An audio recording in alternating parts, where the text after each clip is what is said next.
Mazmur 76. Allah, Hakim segala bangsa. Untuk pemimpin biduan dengan permainan kecapi. Mazmur Asaf, nyanyian. Allah terkenal di Yehuda, namanya masyhur di Israel. Di Salem sudah ada pondoknya, dan kediamannya di Sion. Di sanalah dipatahkannya panah yang berkilat, perisai dan pedang dan alat perang. Cemerlang engkau, lebih mulia daripada pegunungan yang ada sejak purba. Orang-orang yang berani telah dijarah, mereka terlelap dalam tidurnya, dan semua orang yang gagah perkasa kehilangan kekuatannya. Oleh sebab hardikmu ya Allah Yakub, tertidur lelap baik pengendara maupun kuda. Dahsyat engkau, siapakah yang tahan berdiri di hadapanmu pada saat engkau murka? Dari langit engkau memperdengarkan keputusanmu, bumi takut dan tertegun. Pada waktu Allah bangkit untuk memberi penghukuman, untuk menyelamatkan semua yang tertindas di bumi. Sesungguhnya panas hati manusia akan menjadi syukur bagimu, dan sisa panas hati itu akan kau perikat pinggangkan. Bernasarlah dan bayarlah nasarmu itu kepada Tuhan Allahmu. Biarlah semua orang yang di sekelilingnya menyampaikan persembahan kepada Dia yang ditakuti, Dia yang mematahkan semangat para pemimpin, Dia yang dahsyat bagi raja-raja di bumi. Ketika Paulus dan Barnabas keluar, mereka diminta untuk berbicara tentang pokok itu pula pada hari Sabat berikutnya. Setelah selesai ibadah, banyak orang Yahudi dan penganut-penganut agama Yahudi yang takut akan Allah mengikuti Paulus dan Barnabas. Kedua rasul itu mengajar mereka dan menasihati mereka supaya mereka tetap hidup di dalam kasih karunia Allah. Pada hari Sabat berikutnya datanglah hampir seluruh kota itu berkumpul untuk mendengar firman Allah. Akan tetapi ketika orang Yahudi melihat orang banyak itu, penuhlah mereka dengan iri hati, dan sambil menghujat, mereka membantah apa yang dikatakan oleh Paulus. Tetapi dengan berani, Paulus dan Barnabas berkata, "Memang kepada kamulah firman Allah harus diberitakan lebih dahulu, tetapi kamu menolaknya dan menganggap dirimu tidak layak untuk beroleh hidup yang kekal. Karena itu kami berpaling kepada bangsa-bangsa lain, sebab inilah yang diperintahkan kepada kami. Aku telah menentukan engkau menjadi terang bagi bangsa-bangsa yang tidak mengenal Allah, supaya engkau membawa keselamatan sampai ke ujung bumi." Mendengar itu, bergembiralah semua orang yang tidak mengenal Allah dan mereka memuliakan firman Tuhan, dan semua orang yang ditentukan Allah untuk hidup yang kekal menjadi percaya. Lalu firman Tuhan disiarkan di seluruh daerah itu. Ke Ikonium, Listra, dan Derbe. Orang-orang Yahudi menghasut perempuan-perempuan terkemuka yang takut akan Allah dan pembesar-pembesar di kota itu, dan mereka menimbulkan penganiayaan atas Paulus dan Barnabas dan mengusir mereka dari daerah itu. Akan tetapi Paulus dan Barnabas mengebaskan debu kaki mereka sebagai peringatan bagi orang-orang itu, lalu pergi ke Ikonium. Dan murid-murid di Antiokhia penuh dengan sukacita dan dengan Roh Kudus. Di Ikonium pun, kedua rasul itu masuk ke rumah ibadat orang Yahudi, lalu mengajar sedemikian rupa, sehingga sejumlah besar orang Yahudi dan orang Yunani menjadi percaya.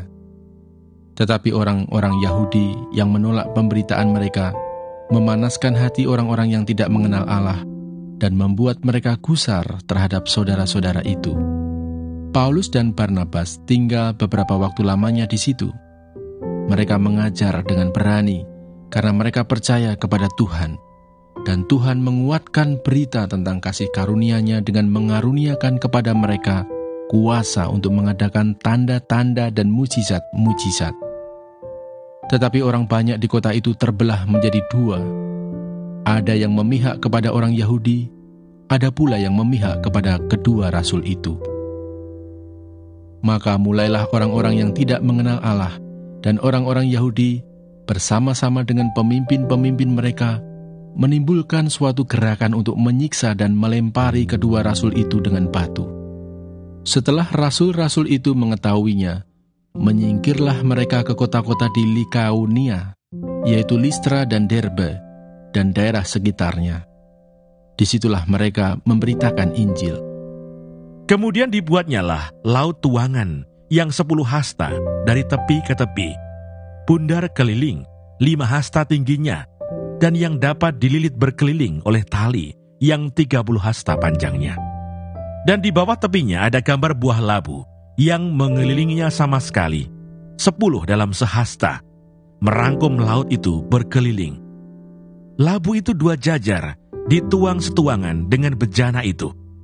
Laut itu menumpang di atas 12 lembu, 3 menghadap ke utara, dan 3 menghadap ke barat, 3 menghadap ke selatan, dan 3 menghadap ke timur. Laut itu menumpang di atasnya, sedang segala buntut lembu itu menuju ke dalam. Tebal laut itu setapak tangan, dan tepinya serupa tepi piala, seperti bunga bakung yang berkembang. Laut itu dapat memuat 2000 bat air. Selanjutnya dibuatnya 10 kereta penopang dari tembaga.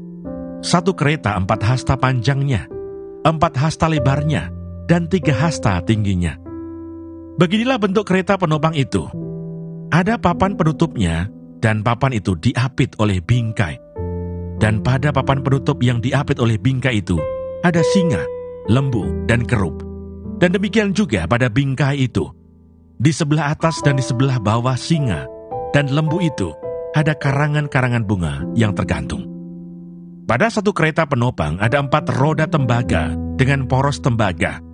Dan pada keempat penjurunya, ada sangga untuk menyangga bejana pembasuhan. Sangga-sangga itu dituang, dan di sebelah luar setiap sangga ada karangan bunga. Dan mulut kereta penopang itu ada di sebelah dalam sangga-sangga itu, menonjol ke atas 1 hasta. Mulutnya itu bundar, buatannya sebagai tumpuan, dan dalamnya 1,5 hasta. Juga pada mulutnya itu ada ukiran, tetapi papan-papan penutupnya 4 persegi, jadi tidak bundar. Keempat roda itu ada di bawah papan penutup, dan tangan-tangan roda itu ada pada kereta penopang itu, dan tinggi 1 roda ialah 1,5 hasta. Dan buatan roda itu seperti buatan roda kereta, tetapi tangan-tangannya, lingkarnya, jari-jarinya, dan napnya, semua tuangan. Keempat sangga pada keempat sudut setiap kereta penopang adalah seiras dengan kereta itu.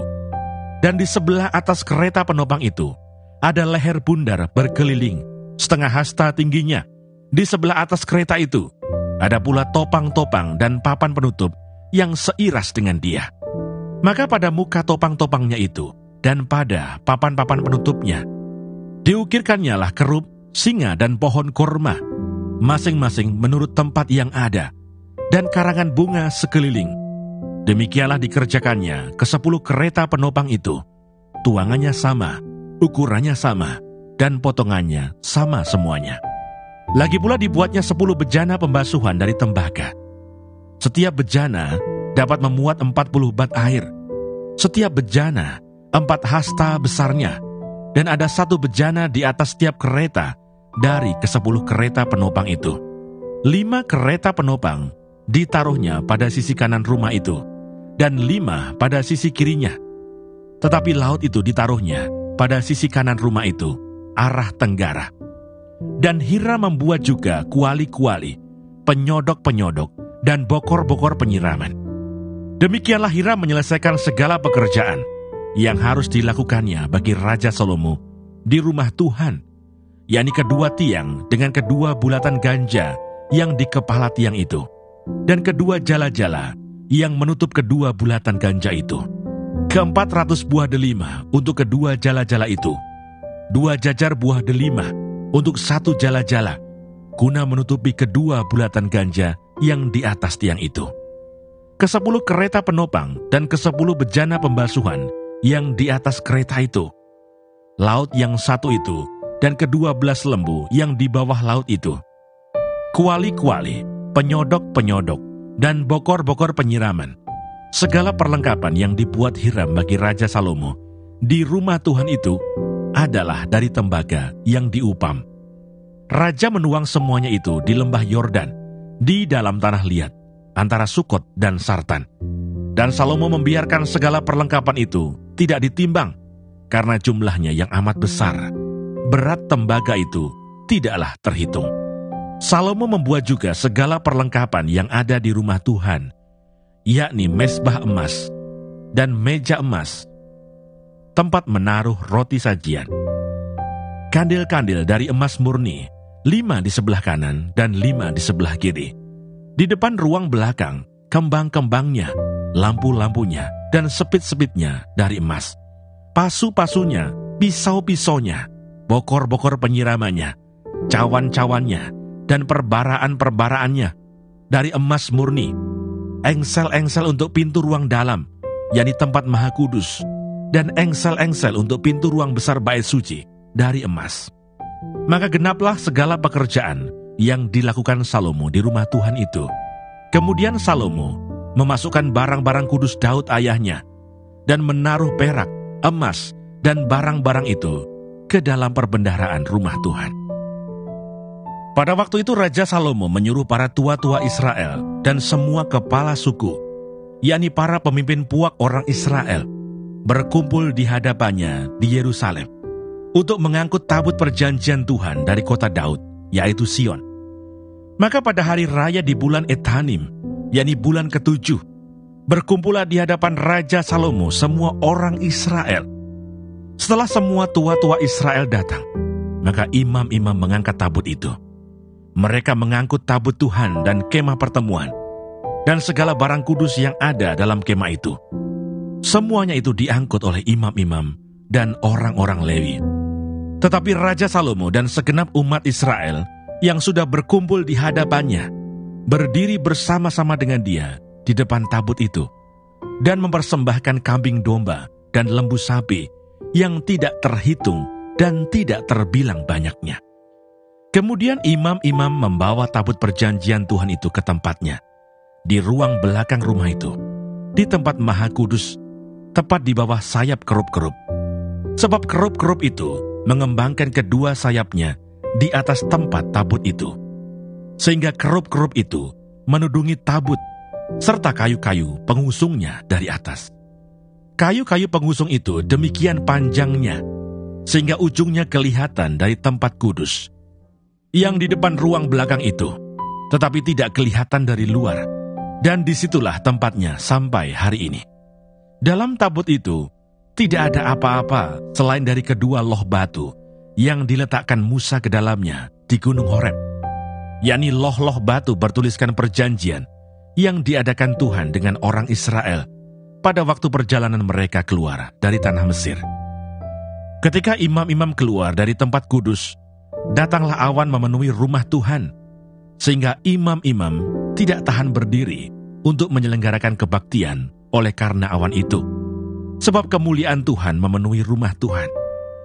Pada waktu itu berkatalah Salomo, Tuhan telah menetapkan matahari di langit, tetapi ia memutuskan untuk diam dalam kekelaman.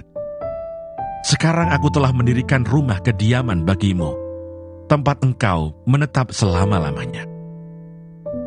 Tuhan menepati janjinya kepada Daud. Kemudian berpalinglah raja, lalu memberkati seluruh jemaah Israel.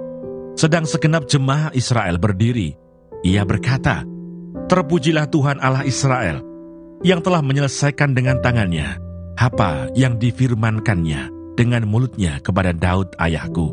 Demikian, sejak aku membawa umatku Israel keluar dari Mesir, tidak ada kota yang kupilih di antara segala suku Israel untuk mendirikan rumah di sana sebagai tempat kediaman namaku. Tetapi aku telah memilih Daud untuk berkuasa atas umatku Israel." Lalu raja melanjutkan, "Ketika Daud ayahku bermaksud mendirikan rumah untuk nama Tuhan Allah Israel, berfirmanlah Tuhan kepadanya, 'Engkau bermaksud mendirikan rumah untuk namaku, dan maksudmu itu memanglah baik. Hanya bukanlah engkau yang akan mendirikan rumah itu, melainkan anak kandungmu yang akan lahir kelak.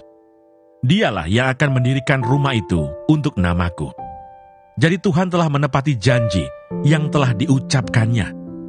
Aku telah bangkit menggantikan Daud ayahku, dan telah duduk di atas tahta kerajaan Israel, seperti yang difirmankan Tuhan.